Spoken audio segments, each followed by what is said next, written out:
अगर आप हमारा बैटिंग लाइनअप देखेंगे आई थिंक हम लोग बैट्समैन बहुत ज़्यादा थे, बट अगर आप 20 ओवर्स में बात करेंगे top 4-5 guys have to take responsibility.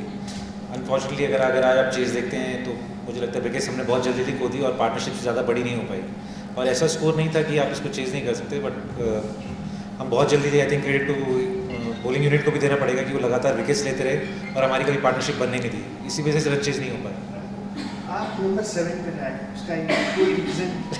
Reason तो कुछ नहीं है, आई थिंक हम लोग पावर प्ले का थोड़ा एडवांटेज लेना चाहते थे, इसलिए थरंगा और जेसी राइडर के साथ गए थे कि दोनों पेस अच्छा खेलते हैं, पेस यूज़ कर पाएंगे, और हमारे को यही होता था कि इनके पास अच्छे क्वालिटी पास बॉलर्स हैं, सो जहाँ पे अगर बाउंस और पेस होगा तो दोनों प्लेयर्स ऐसे हैं जो पेस यूज़ करते हैं। जस्ट थोड़ा प्लान था और कुछ नहीं।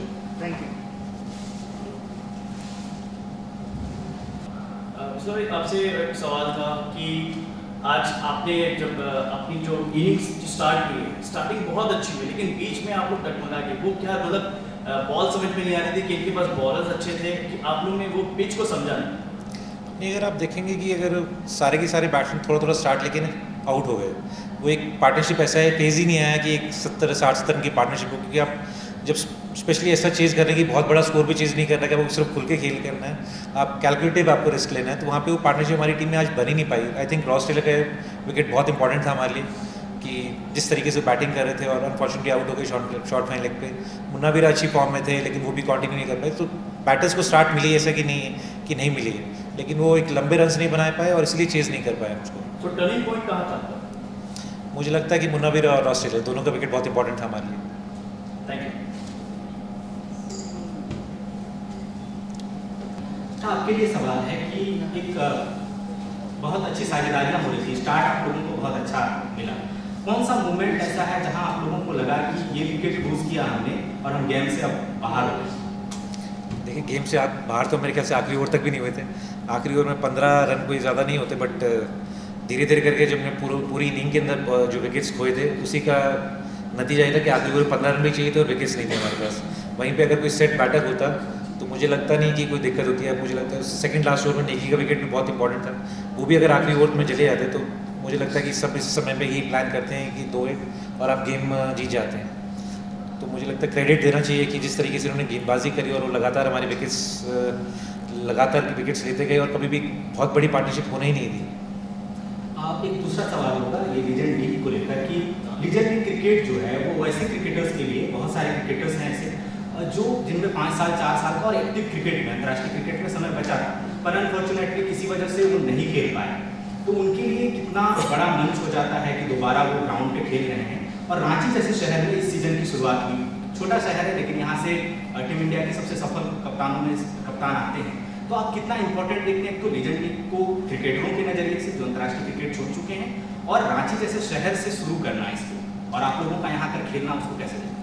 देखिए रांची एक बहुत बड़ी सिटी है, कोई मतलब आप छोटी कह रहे, मेरे हिसाब से छोटी कहीं से भी नहीं है, बट और आई थिंक बहुत अच्छा प्लेटफॉर्म है क्योंकि स्टेडियम बहुत अच्छा है, क्रिकेट का बहुत बढ़िया एनवायरनमेंट है यहाँ पे, और मुझे लगता है इससे बढ़िया कोई शुरुआत हो नहीं सकती लेजेंड लीग की।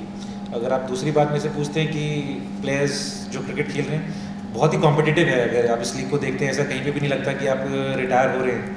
ऑब्वियसली फिजिकली आप रिटायर हो जाते हैं, फिर आपको थोड़ा सा वापस ट्रेनिंग करके थोड़े प्रैक्टिस मैचेस खेल के वापस लेजेंड्स लीग में आना पड़ता है, बट ये बहुत कॉम्पिटिटिव है यहाँ पे आके ऐसे आप प्लान नहीं करते कि आराम से हो जाएगा।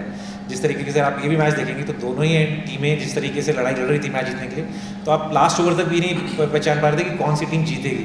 तो इट्स वेरी कॉम्पिटिटिव और ये बहुत अच्छा एक प्लेटफॉर्म है हर प्लेयर के लिए, जिसको लगता है कि एंड ऑफ द कैरियर अब कुछ ज़्यादा वो नहीं खेल पाएंगे, या सिर्फ अब खाली फर्स्ट क्लास खेल के क्या मेरे को आगे कुछ नहीं दिख रहा, मैं IPL नहीं खेल रहा हूँ, मैं अपने देश के लिए नहीं खेल पाऊँगा।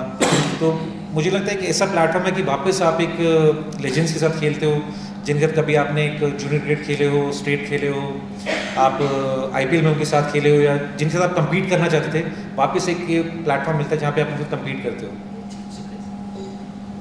तो अगर मोफूक हम लेजेंड लीग में खेल रहे हैं और तीनों बेस्ट को भी लास्ट ईयर भी देखा था, इस साल भी देख रहे हैं, जब कतर में भी हुआ था तब भी हमने देखा था कि दोनों ही बहुत अच्छे बॉलर्स हैं। और अगर आप बात करते हैं हम एज ए बैटिंग यूनिट हम लोग भी तैयारी करके आए थे, ऐसा कि नहीं हम पेस से बीट हो गए।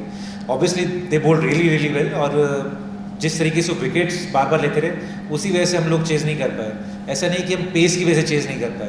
तो मुझे लगता है कि जैसे पहले भी कह रहे थे, पूरी बॉलिंग यूनिट को क्रेडिट देना चाहिए कि जिस तरीके से उन्होंने बार बार विकेट चटकाए, खाली 2 बॉलर्स को मुझे नहीं लगता क्रेडिट देना चाहिए।